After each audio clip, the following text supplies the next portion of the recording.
Para alcançar o outro, a arte assume diversas caras. Ela escolhe a mensagem, mas também a forma.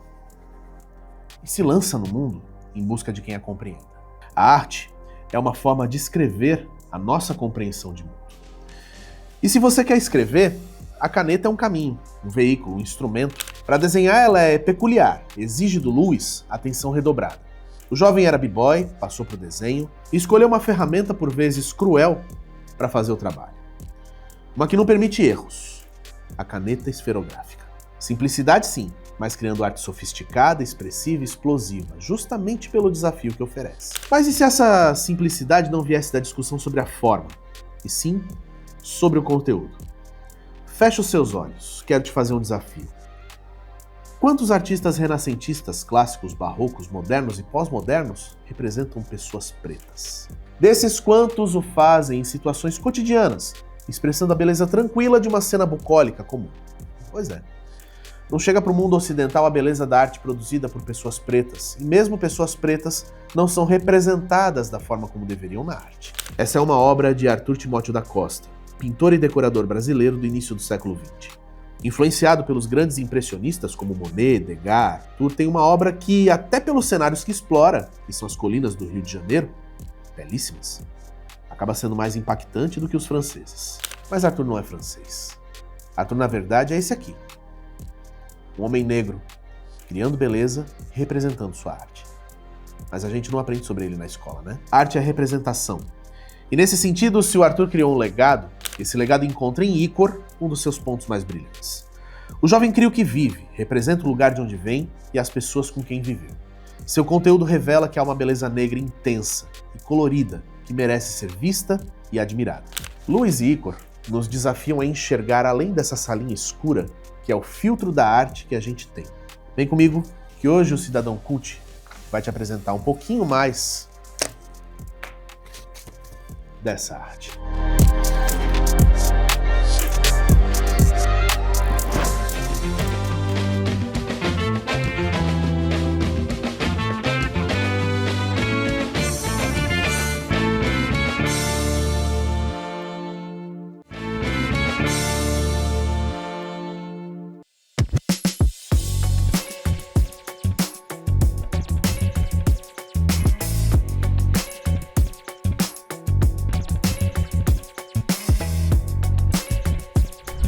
Olha só, você chega em uma galeria de arte, você olha uma obra e essa obra ela tá ali na parede e você imagina, isso aqui foi feito com uma técnica de serigrafia, foi tinta a óleo, é uma aquarela e de repente você descobre que uma das ferramentas mais simples e versáteis que nós temos no nosso dia a dia pode se transformar em algo como isso aqui.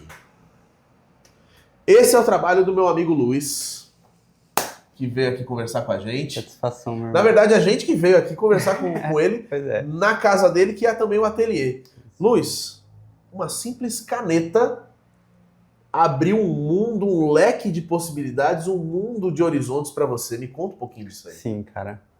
Bom, a minha caminhada com a caneta, ela vem antes, né? Antes eu comecei com lápis, outros materiais, pincéis, tudo mais, já desenvolvendo o realismo, né? Esse nível aqui assim, isso. E chegava um determinado momento assim do processo do desenho que eu começava a me sentir ansioso, cara. Tipo, querendo ver o desenho finalizado logo.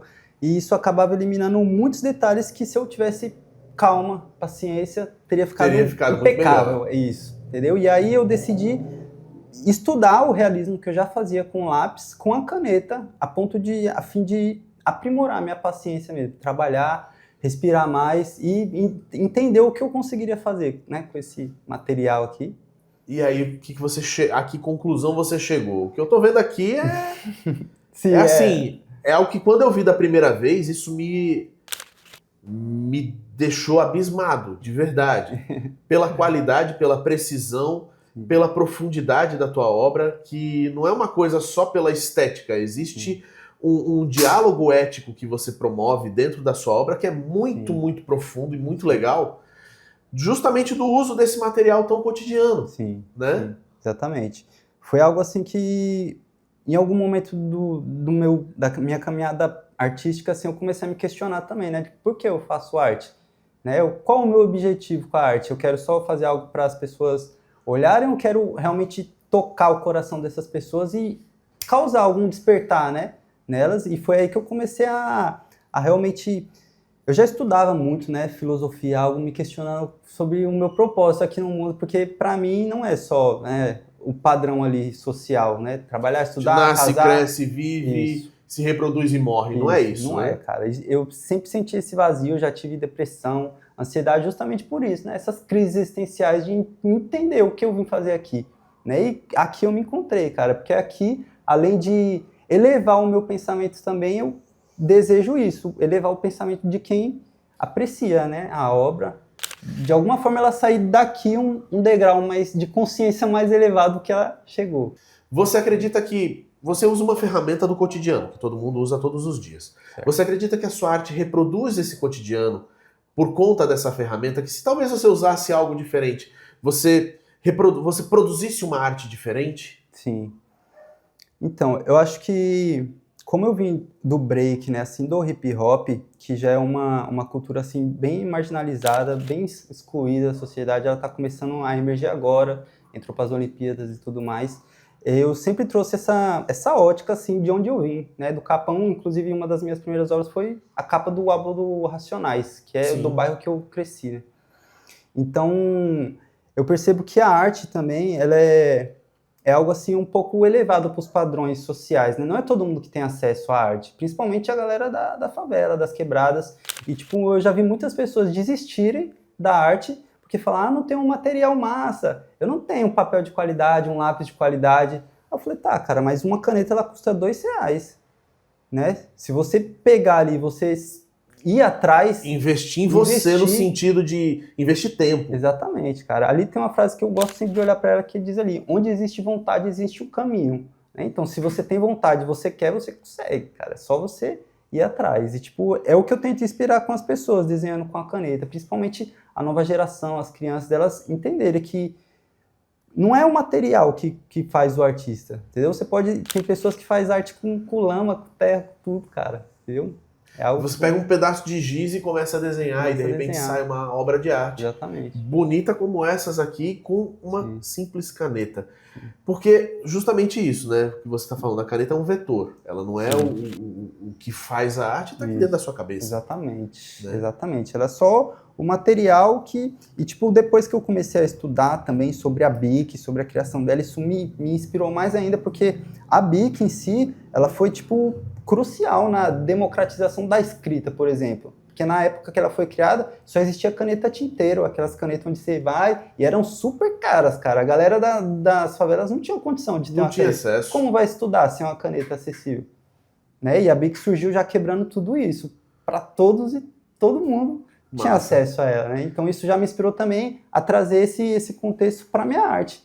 Tipo, não é só a pessoa que tem um material caríssimo que vai fazer um trabalho de qualidade. Né? Se você pegar um material simples também e investir seu tempo... O acessível também se transforma em arte. Exatamente. Massa. Eu vi que tem muitas obras voltadas para o hip hop. Certo. Eu queria que você falasse um pouquinho dessa cultura e como ela influencia você, de forma direta por meio da criação das obras e de forma indireta também dentro do seu próprio contexto cultural e artístico, dentro da sua arte, mesmo quando você não está falando de hip hop, você está falando de hip hop. Sim, né? sim.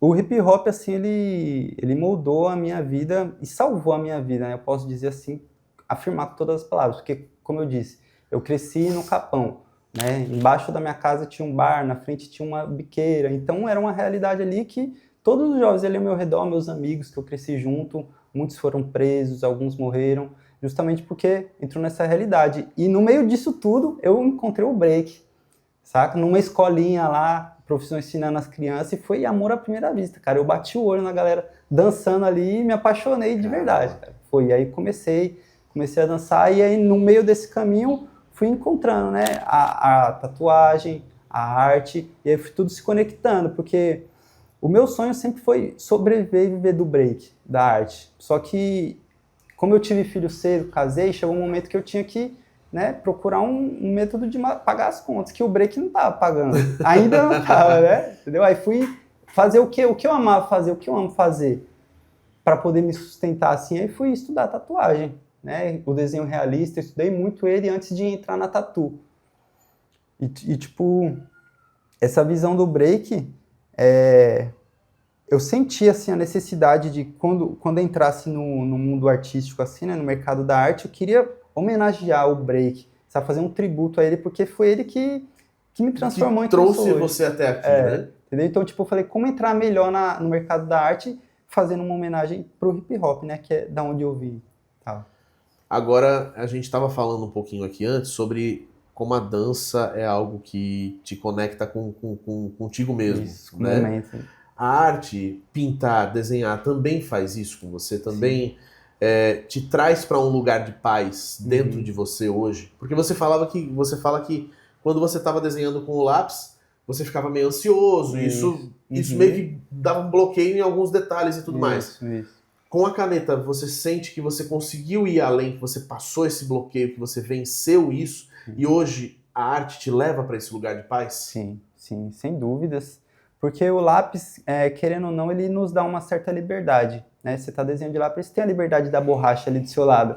Você está desenhando, você esboçar, opa, fiz errado. Vou aqui apagar. E a caneta não, cara. A caneta você é definitivo. É igual você tá dirigindo, cara. Você tá dirigindo aqui, você não vai ficar... Muitas pessoas fazem, né? Mexendo no celular. Pega o celular, fica dirigindo aqui. Mas isso é completamente perigoso, cara. Fração de segundo, tu pode matar alguém, bater o carro. Sim. Aqui é a mesma coisa. Se eu tô aqui, eu olho o pássaro, sei lá, qualquer coisa, o risco de eu correr e ter que começar de novo, entendeu? Então isso já me tipo, elimina qualquer tipo de distração, assim, até porque eu também não gosto, eu gosto de preparar um momento quando eu vou desenhar e tudo mais, fazer uma oração, tipo, entregar esse momento aqui pra Deus, cara, porque isso aqui não é pra mim, já é minha recompensa tudo isso aqui, tá ligado? Já é, entendeu? Então, pra mim, eu só entrego. Massa. Sim.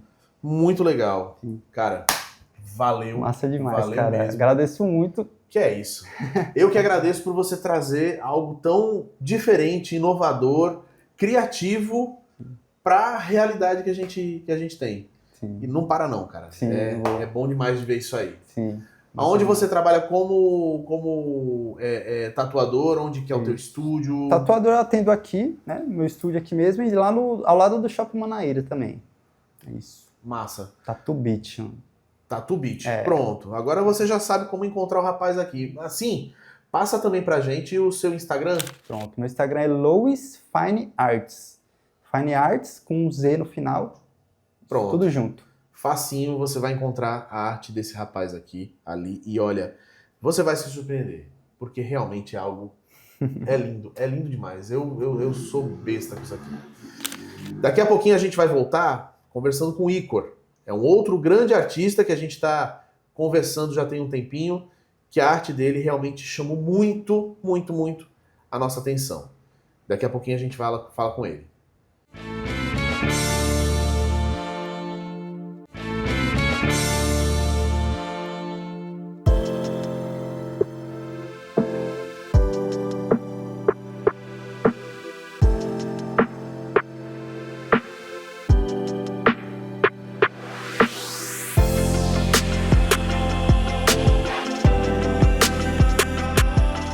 Rapaz, mas isso é uma coisa linda, hein? E aí? Como é que tá? Tô bem, cara. Na produção. No meio do trabalho. E eu aqui atrapalhando. Galera, esse aqui é o Icor. E a gente vai conversar com ele sobre essas obras de arte. Coisa mais linda. Vamos conversar? Bora. Bora.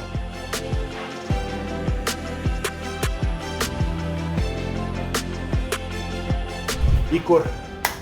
Ei, bicho. Valeu, obrigado pelo seu tempo. Sei que tô atrapalhando, me desculpa por estar atrapalhando aí teu trabalho. Mas eu queria conversar contigo, cara, porque o teu trabalho chegou pra mim por meio de uma amiga em comum e a explosão de cores, o material étnico que você traz, a raiz urbana do teu trabalho, tudo isso me chamou muito a atenção e ao mesmo tempo com uma técnica extremamente refinada. Parabéns por isso. Obrigado, cara. Aí eu queria saber como é que começa isso em você, como é que começa a arte, como é que ela nasce em você. Eu sei que você é lá do São José, né? Conta pra mim um pouquinho disso. Tem a ver também com aquela questão do rio, tem a ver com aquela questão do bairro? Me conta.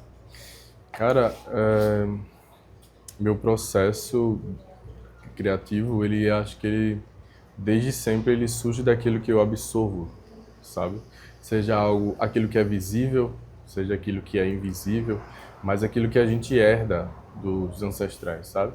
Aquilo que a gente herda do nosso avô, da história do nosso país, sabe? Não é por acaso a gente estar por aqui ou a gente viver em circunstâncias diferentes uma das outras. E aí eu gosto de produzir sobre aquilo que eu sinto que tenho que trazer imagem, sabe? Sobre aquilo que eu sinto que a gente precisa ser relembrado ou ser eternizado, seja observar aquilo que está em volta, as pessoas que estão em volta, as crenças que a gente precisa se reconectar, seja a questão de ambiental, sabe? Eu cresci em uma comunidade onde a gente teve que lidar com muitas dificuldades com a margem. Eu cresci na margem.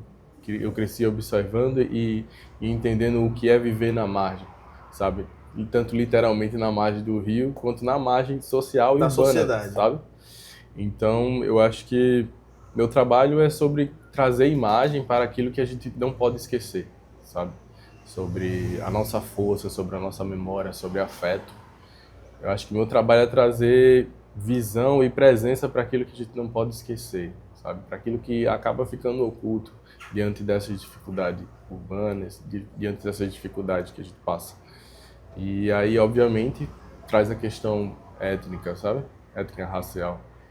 E acho que é isso. Essa questão da ancestralidade que tu falou é muito importante, né? Porque você representa, muitas vezes imagino, a tua própria história dentro da tua arte. Como é isso para você? Então, eu me vejo como uma pessoa que estuda os ancestrais, que quer compreender o que eles têm para ensinar sobre como entender o mundo, sobre como entender o outro. Mas ao longo do tempo eu vou me tornar um ancestral, sabe? É uma dança, é um loop infinito. Eu estudo os ancestrais, aprendo com ele e logo eu vou me tornar um e as pessoas vão poder... Passando esse conhecimento. E esse conhecimento vai ser passado, sabe? E aí eu gosto de trazer aquilo que acaba ficando pelo oculto, sabe? Acaba ficando ali, como meio que esquecido, mas é necessário trazer para a conversa, sabe? Aí a questão ancestral que eu sinto é isso, é como se fosse uma desconexão com essas questões, sejam por crenças, seja sobre como a gente é forte. Aí eu gosto de retratar isso, eu gosto de relembrar isso. Eu sinto que minha conexão com os ancestrais me pede isso, trazer essas simbologias, sejam presenças vivas ou pessoas que foram importantes para a gente, sabe, que precisam ser relembradas. Eu sinto que eu tenho que trazer isso para o visível, para o palpável, para o que a gente possa ver e relembrar todos os dias. Uma das coisas que chama atenção no teu trabalho para mim é o uso da cor. Você é sempre tudo muito pulsante, tudo muito explosivo, muito vivo. Queria que você falasse um pouquinho disso também. Cara, eu acho que isso nasce da forma como eu sinto as coisas. Tipo, eu acho que eu absorvo as coisas e externamente eu posso até não mostrar que eu tô sentindo tudo isso, mas internamente isso fica em mim. E eu acho isso que explode internalizo, na tela. explode na tela, expande na tela, dança na tela. E aí acaba fluindo, eu entro nesse estado de flow e eu acabo explodindo tudo que está em mim, tudo que eu absorvi, tudo que eu aprendi. Seja num processo de desenvolvimento intelectual ou até em experiências extremamente emocionais, com emoções muito fortes. Aí isso tudo explode na tela. E, consequentemente, é essa explosão de cores, sabe? Eu vi que você tá preparando esse trabalho novo aqui e a gente estava conversando e você estava falando que está estudando os clássicos para tentar pegar essa questão do movimento, captar essa dança que os corpos fazem na tela. Como é que você vai trazer isso para o teu trabalho? É isso que você... Eu imagino que você está começando esse estudo. Me conta um pouquinho disso e por que surgiu essa vontade de reproduzir isso no teu trabalho. Eu acho que isso surge faz tempo. Desde quando eu era moleque, quando comecei a buscar referência, né? Eu vi muitos mestres, mas nunca vi... Eu gostava da forma como os corpos se interagiam, as expressões de cada pessoa, a interação que tem no cotidiano de cada pessoa. E aí eu acho que minha mente funciona como ela gosta de fotografar isso. E aí quando eu vou criar esse processo, eu gosto de tentar imaginar como seria esses corpos interagindo. Expressões cotidianas como apontar, como a expressão do rosto. Eu gosto de como isso combina, sabe? Só que aí eu trago isso para a minha identidade, para a minha forma de produzir, sabe? E os teus próprios personagens, né? Que são Isso. sempre personagens que reproduzem aí a tua raça, a tua história. Sim. E isso você acha que é pouco reproduzido?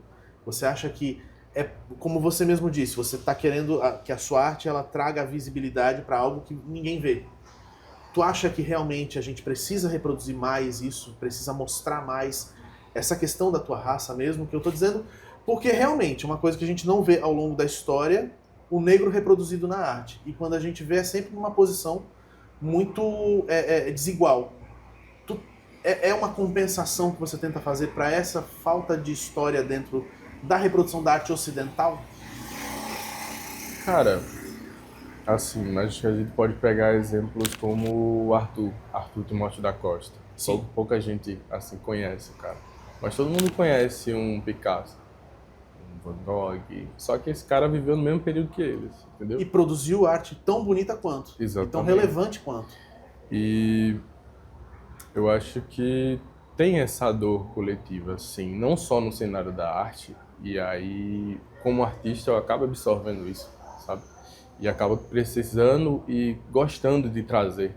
Não só pela questão da dor, mas pela questão de representatividade, sabe? Da potência mesmo que tem. O fato da gente reconhecer nossa potência, nossa identidade e trazer isso para as produções, sabe? Isso é muito bonito, cara. De verdade. É isso que eu acho que tu busca na tua arte e tu tá conseguindo trazer. Parabéns mesmo. Muito obrigado. Um dos teus trabalhos recentes, que além da pintura, você também trabalha com escultura, e um dos teus trabalhos recentes foi muito elogiado, eu vi e eu senti assim uma beleza muito profunda nele, é o busto de Luiz Gama que você fez, né? Conta pra gente um pouquinho dessa experiência. Nossa, foi o trabalho, acho que pra mim foi o trabalho mais importante da minha produção até agora. Sou um artista muito novo, né? Tenho 25 anos. Aí tô produzindo, acho que foi o trabalho que mais me tocou, cara, tipo, pela oportunidade, pela questão da responsabilidade, assim. Gama foi a pessoa mais importante, na minha opinião, humilde opinião, para o processo de libertação, de igualdade, sabe? Então, fazer parte desse processo, dessa homenagem, porque foi bustos que foram produzidos para homenagear pessoas que fazem a diferença, que buscam direitos para o seu, manter sabe? vivo esse espírito, Isso, né? Isso. E ele é um ancestral, ele ainda se mantém vivo, a força do trabalho dele ainda reverbera, sabe? Se não fosse ele, provavelmente a luta no nosso país não estaria a mesma. Então, trazer a representação de um ancestral tão importante para o nosso país. Foi o primeiro advogado negro da história do nosso país, então foi de arrepiar, eu estou lembrando aqui agora. Foi incrível, foi incrível. Foi entregue pela própria ministra dos Direitos Humanos, a Macaé Evaristo. Só esse sobrenome aí já mexe bastante. Pois é. Foi incrível, cara. Foi um desafio incrível. Parabéns, velho. Obrigado. Parabéns pelo teu trabalho, parabéns pela tua arte e parabéns pela pessoa que você é. Muito Um obrigado. cara super consciente de quem você é nesse mundo e quem você precisa ser. Muito Parabéns obrigado. mesmo. Gente, tá aqui, eu tô com o Icor, que é pra mim, um dos melhores artistas dessa geração que a gente tem. Fugir do quarto escuro, que é o conceito de arte que temos em nossas vidas, é fundamental para enxergar além. Esse Cidadão Cult vai ficando por aqui. Até a próxima.